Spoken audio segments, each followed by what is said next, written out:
Well, hello there. I hope you're doing well. Sitting here in this wonderful spring day in the Okanagan Valley in BC, Canada, minus the chemtrails. It's pretty nice out. And I've decided to make this video instead because, as in my last video, I hinted at a drop for a new video about the cloning centers or about human cloning or this whole topic of REM downloading and duplicate cloning, the real history of cloning, what they're not admitting. And I guess it just led me to make another playlist, which isn't too dissimilar from the research into the Nephilim. But again, like I say in my videos, don't believe a word I say, research everything I say. You could start with this playlist here, I guess. Check it out. And I put my citations in the description section below and in the pinned comment like I always do.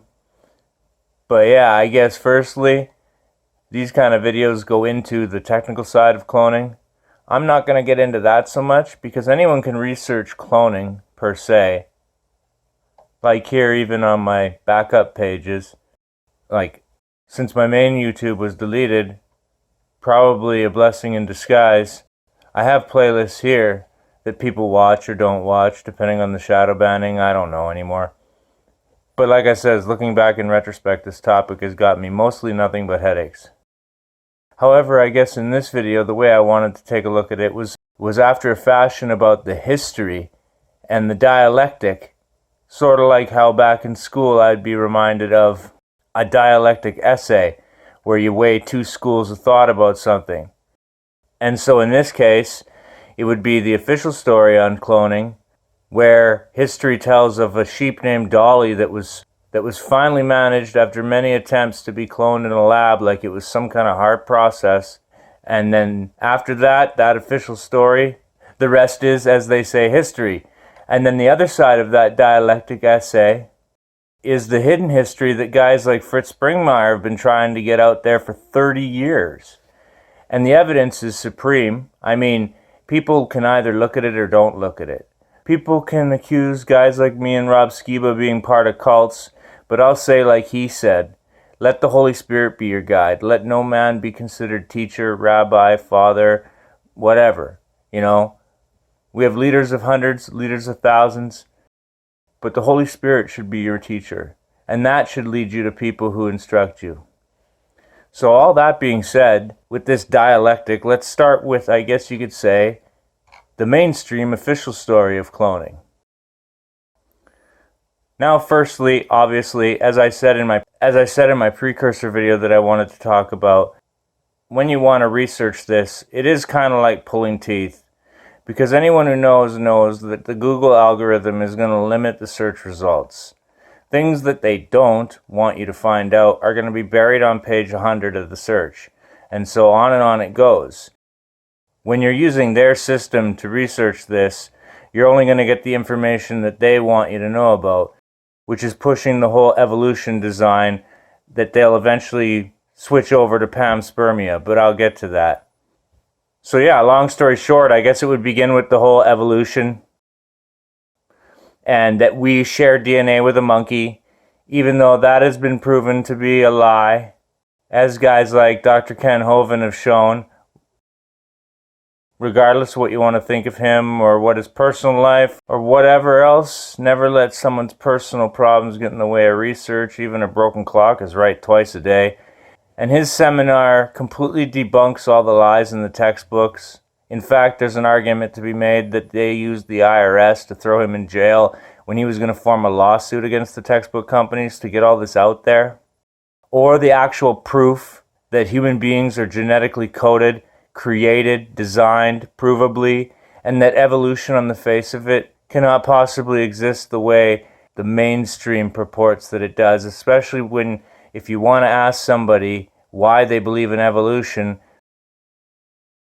firstly, ask them which one they believe in. Because as you can see by this chart, there's 6 different types and only one of them is provable. So the official story with Dolly, even, as I was mentioning before, I would also wager this citation link, which is giving you definitions. Definitions of the condition, as they would say in psychology. But here you got cloning definitions and applications of the terminology. how cloning works, straight up from the National Library of Medicine. Again, their official story. You can read this at your own speed. I'm not going to read it off here because, again, it's not so much about me going through every little detail. It's about me showing the citation, the official story, history, and whatnot, from Dolly all the way to whether or not duplicate cloning can happen. Firstly, I'll also say, my fragmented memories aside, how MKUltra fits into all this, who can say? But again, do your own research, make up your own mind, because at the end of the day, what I believe doesn't matter to you, and what you believe doesn't matter to me. Just be real. Don't bear false witness. Don't presume. Make sure you can prove what you say, and hopefully denial doesn't get in the way. So yeah, this basically goes into all the different kinds of cloning that I would wager exist, but that people might not necessarily know the phraseology for. I know Gons from Age of Deceit. He's done lots of research with his films about the genome and about how, as I said, the idea of panspermia versus the pre-Diluvian flood era, that all this tech was Atlantis pre-flood, however that worked. Even this chart here that Rob Skiba put together, his Nephilim research, and the idea that we're only now discovering this tech again, nothing new under the sun. But then I guess the types of cloning, as I said before, the embryonic cloning, and the big question Christians would ask would be, does an embryonic clone have a soul? And I would wager as long as it's pure blood human DNA and not Nephilim corruption of the chromosomes, then yeah, maybe it's a fractured MKUltra thing, like something out of a Hulk comic book where Bruce Banner's soul is shattered into a million different Hulks. But could there be a bunch of different people out there all copied and cloned, growing up not even knowing? Like what I would call twinning or embryonic twinning. More like a twin than, say, a duplicate clone. So to simplify it, the way I would want to look at it easily would be types of cloning. Okay, if you could clone a sperm and fertilize a real egg, it would grow up as A, B, or C, right? Or the idea in reverse, cloning the egg and impregnating it with a real sperm. And then there's the most common type of cloning, I would wager, that most people think about when they think of cloning, and that's embryonic in vitro style fertilization, where they would either clone the embryo or whatnot, or have copies, many copies of an embryo, and they could just implant it with all the different male DNA sperm samples they want, creating all sorts of different, whatever, hybrids. The potential's limitless when you think about it. Getting in even to the idea of embryonic cloning for eugenics and for the purposes of hybridization programs, I guess you could think of in pop culture a movie like Wrath of Khan, or even the Star Trek Enterprise show, like these pictures here, where they had labs filled with these super soldier embryos. And all they had to do was pull them out of the freezer and whip a couple batches up. What you would think of duplicate cloning, the idea of just activating the tank, pressing a button, and by the end of the day, the body is grown, the clone is grown. But then, like, shout out to my Truther Chat. In my Truther Chat, I was given this clip. The idea that, where does all this plausible deniability of what they're not saying, where does it end? Congress even, like this link she showed me, and I'll put it in the description section below. You can read it and go through it. It's massive. I couldn't even begin to read this all here. It would be a 20-hour stream, But the idea why they're denying all the different tech that people claim exists with the hybridization program and duplicate cloning. Or even like going past links, and again, shout out to my Truther Chat, but going past links about this and talking about even like the company Clonaid, as I'm showing on the screen here. I'm not going to get into it. The last time this came up in my circles was was texting with John Pounders about it, even on Facebook, and the idea that this Canadian-based company was messing with him, and they seem to be quite overtly powerful in this department, or the idea of you being able to go to them, paying them a set amount of money, and they make an actual clone of you, which you raise as a baby, and it's like Boba Fett style cloning. I don't know what else to say about that, but another interesting topic about this that they're not getting into in the mainstream is what Rob Skiba uncovered with Ligers, or genetic scarring, how certain sins leave certain genetic scars on, and it's the same for everybody, and the genetic component to sin, and how these things can be passed down and they can corrupt seed, how trauma can corrupt seed, and the idea of even growth inhibitor genes, which is key to all Nephilim, is that at some point they just, the cell stays reset. Google ligers and tigers, these monstrous Nephilim beasties, like giant cats, bigger than horses almost. Which gets into the topic of epigenetics. For the longest time, people would say humans are so much related to monkeys, and then you got all the junk DNA, and that humans only use a certain amount of their brain and whatnot. But even getting past the notion of that human DNA is coded information, we've come to realize the truth about all that, even that what we thought was junk DNA is actually epigenetic triggers and dormant genes that may or may not be triggered naturally. And then even the concept of genetic aberrations and mutations caused by chromosomal damage, maybe like this guy here, and DNA mutation, which is a loss of information. The chromosome gets damaged. It can no longer create the body, the cellular structure that it's programmed to create, and so it has these mutations. So a mutation cannot be a positive growth of evolution. Again, with the whole concept that Rob Skiba was trying to show, that the X-Men is not a positive, it's a negative. That possibility, that whole idea being put in people's head isn't real, because the mutants would be more like the zombies you see in these movies. It's a downgrade. It's not an upgrade. Evolution cannot upgrade anything. And so where will this all lead? Well, kind of like even this interview with Bill Cooper, his last interview.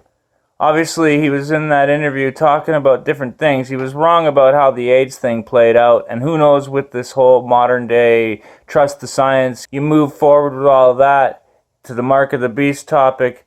You get past the official story of this, and you get into the hidden history of cloning, which is why, again, I wanted to make this video or even this playlist.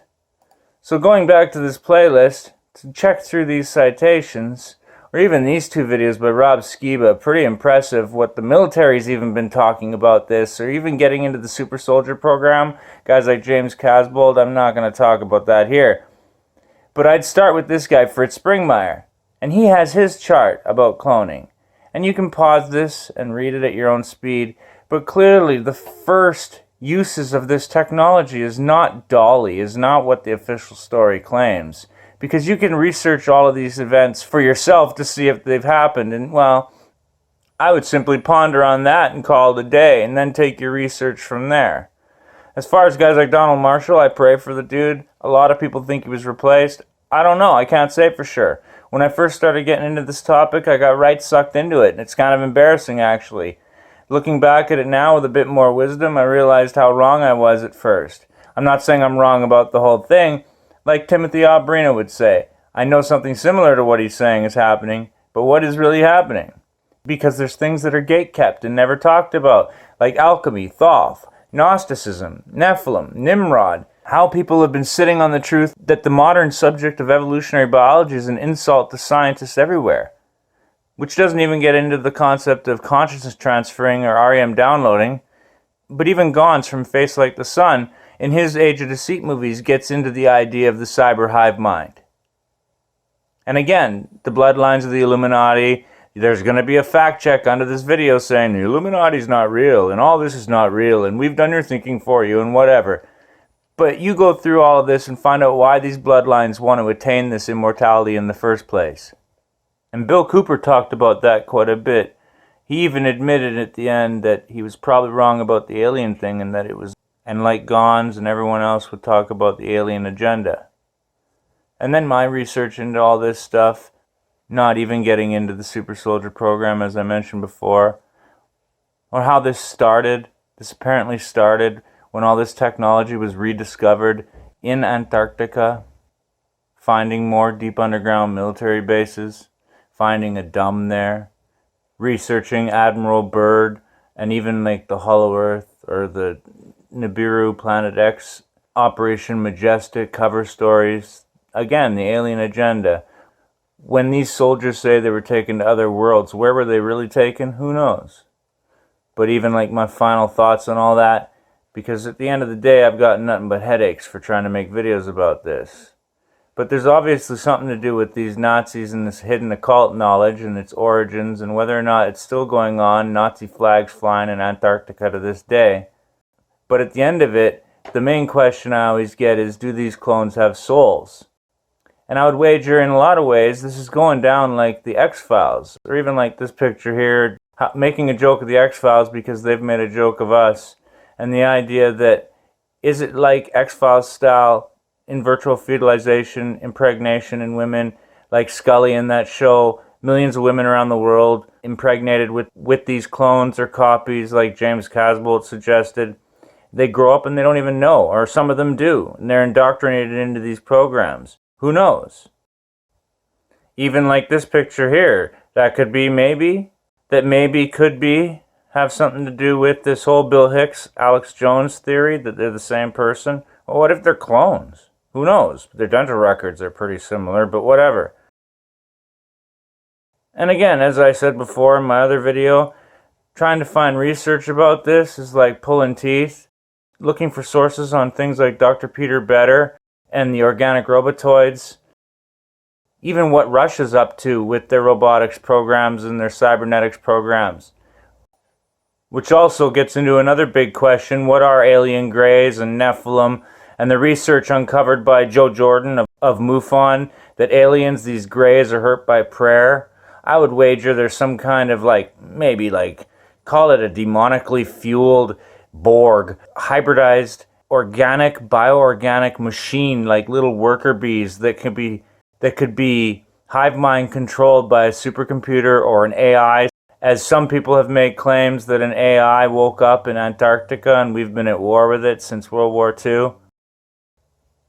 And then finally, obviously, getting into the concept of the mark of the beast, and how if they fake an alien invasion and their fake Jesus, Antichrist, claims to be the source of all life and wants you to take their DNA upgrade, mark of the beast, it's free, take it, we'll conquer death, you can be with us.